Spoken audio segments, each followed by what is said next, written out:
Hi, I'm Gary from Jack Raver Bushcraft, and this morning I'm going to look at fire lighting.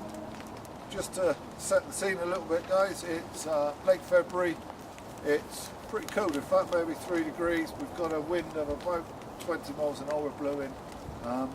It's been raining a lot this week, and it's been raining pretty much on and off for much of this morning. So I'm pretty sure that as we're collecting and move on to light a fire, that we're going to see a bit more rain. So first things first, I'm going to get off and collect some materials. Generally when I'm collecting my tinder, I try to collect it before I actually need to light my fire. So when I'm teaching fire lighting, I'll talk to people about having tinder constipation because I can't pass a birch. So what I mean by that is collect your tinder as you go along. So you've got to get in the habit, as you see a tinder source, pick it, stick it in your pocket next to your skin, and then any body heat will dry out residual moisture in there. And then when you come to light your fire, you've actually got it. So this is silver birch, and I'm going to start peeling off some small pieces actually on this tree, but some of the bark here, you can see it coming off the tree there. It's not harming the tree at all. This is part of a natural process on a birch tree. So take some of this off. And as I say, shove it in my trouser pocket. I'm going to carry on now. I'm going to need to collect a lot more of that, so we'll get back when that's done.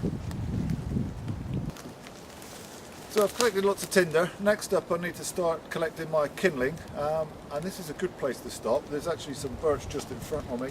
But what I've got here, or what we've got here, are branches that are hanging up in trees. So these have fallen from the birch around me, and you can tell that by this sort of very distinctive purple colour. The good thing about this, because it's been hanging in the trees, even though it's been raining, this is going to be pretty dry. And as I say, it is a wet day today, so what we're going to look for is as much wood as we can hanging in trees. So this is a good start. In fact, we've got some more kind of here, and here, and here. So basically, guys, it's just a matter of getting your eye in, and we're going to be able to find loads of this. I'm going to look for 2 sort of big handfuls of this very thin matchstick sized kindling.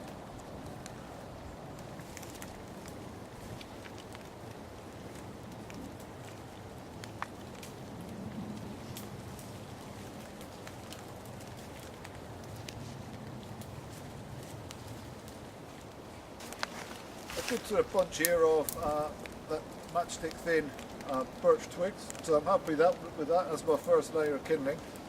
Now I need to collect the rest of my firewood, and similarly what I want to do is pick up as much of this from trees that it's hanging in trees, or dead branches that are associated with trees, stuck to trees.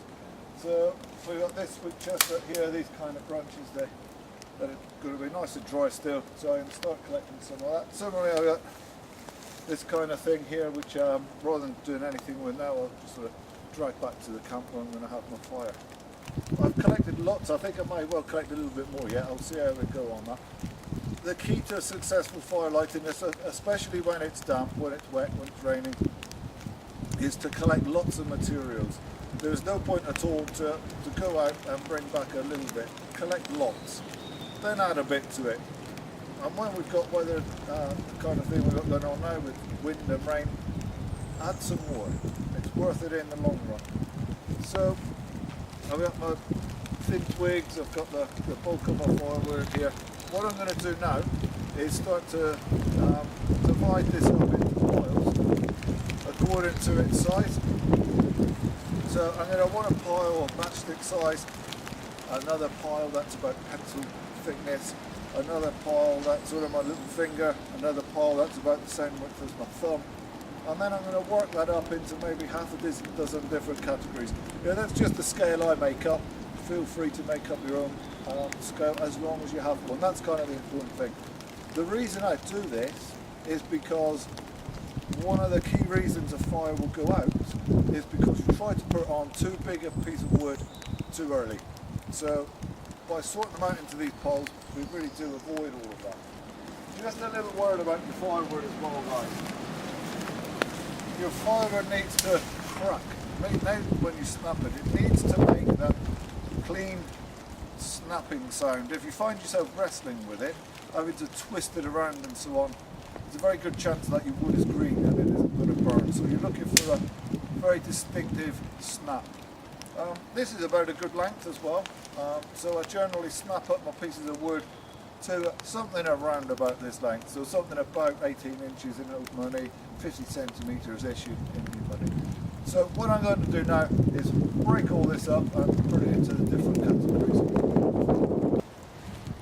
So I've divided my wood up now into the piles that I've described before. So I've got my very thin stuff here. Actually, there's a few leaves in there as well. I'm just going to get rid of those there.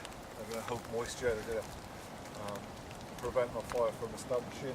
So then I have my sort of pencil thickness, little finger, thumb, and so on, working my way up this scale. It's worth taking your time at this stage to do this preparation. It can make a massive difference in your fire, your ability to light a fire. So I'm going to build my fire somewhere around this area. We don't have to be worried about any soil conditions here, so we don't have peat, we don't have pine needles over the ground, that kind of thing.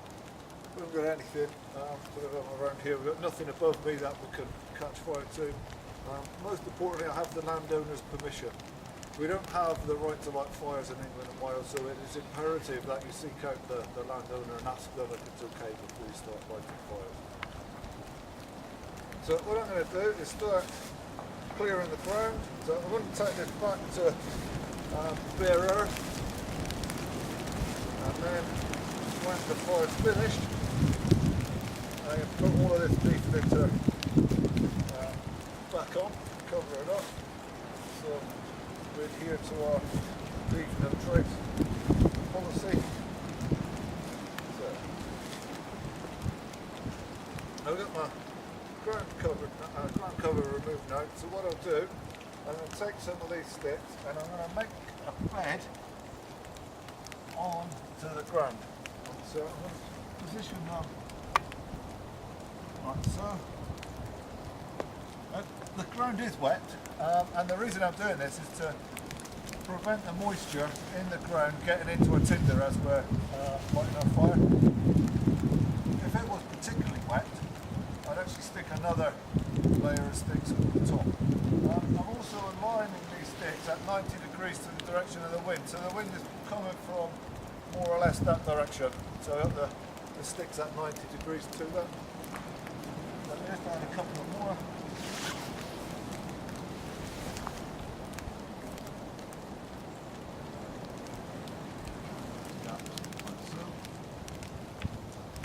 I'm going to take some more of these sticks and I'm going to create a V-shape. I'm going to put my V-shape like this.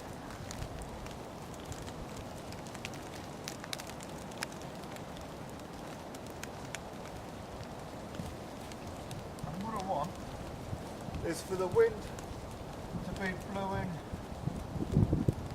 into my V. People often see this and kind of have an expectation that I'm going to want the wind to blow that direction and that I'm using it kind of as a windbreaker, but that isn't the case. What I want is for the wind to blow into here, for this V to act like a chimney. So you may remember from school that a fire needs fuel and heat and oxygen, so there's three elements of fire. What we could do here is increase the amount of oxygen that gets in there by having this V. So actually the windier it is, the more effective this particular method of fire lighting becomes. So that's my V built, and I should just get my fire steel.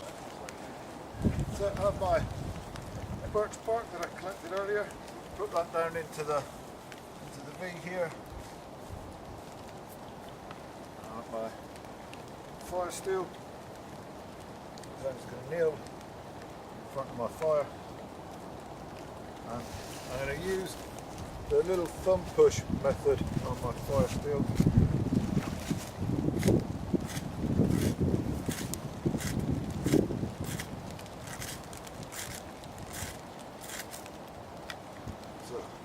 put my fire steel back in my pocket. You'd be surprised how often they can get burnt. So what I'm going to do is take these two bundles of birch and I'm going to place them over the top here.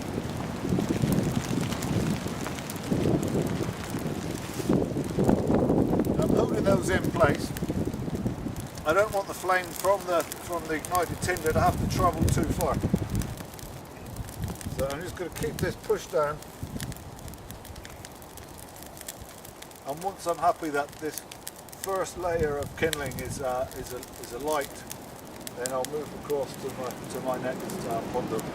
This first layer of kindling is really important.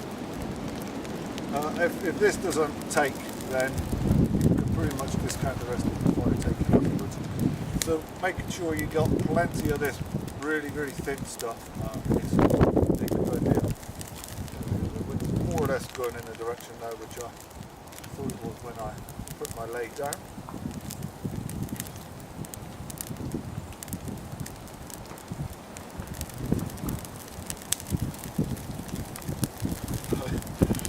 It does seem to be swirling some today. There we go. And hopefully you can see now that this kindling, this first layer of kindling has caught now, well and truly.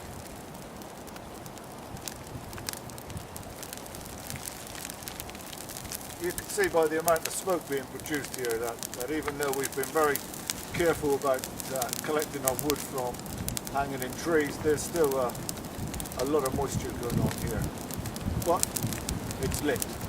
So what I should do now is grab my next bunch of sticks, and as I say, I cut them, snap them I should say, so that they're about sort of 50 centimetres or so long. And what I could do now is hold them at the end and place them in position, so it means I don't need to throw them. I can just put them on top of the fire there.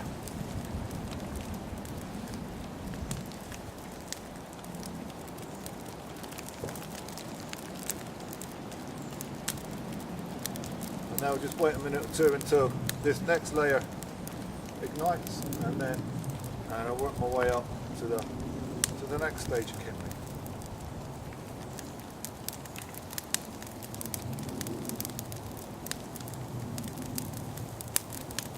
And that seems to be going pretty well.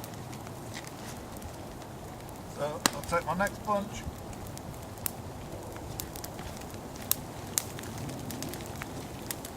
And I'm going to literally place that on top.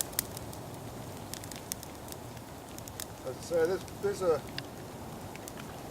plenty of smoke coming out of this one, so some of this wood is clearly wet, but nonetheless we've got ourselves a fire.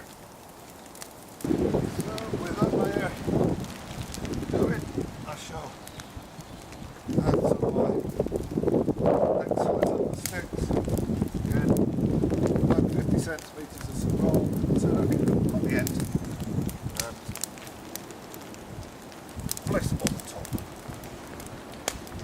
And essentially guys, what I'm going to do now is work my way through these various sizes of wood until I've got myself a really robust fire established. From that I could change it into whatever kind of fire I wanted. If I wanted to start introducing some very large logs to make a start fire, I could do so. If I wanted to drag this out to make a long fire alongside a shelter, I could do that. So this sort of starting process, if you like, is the way I light my fire every time.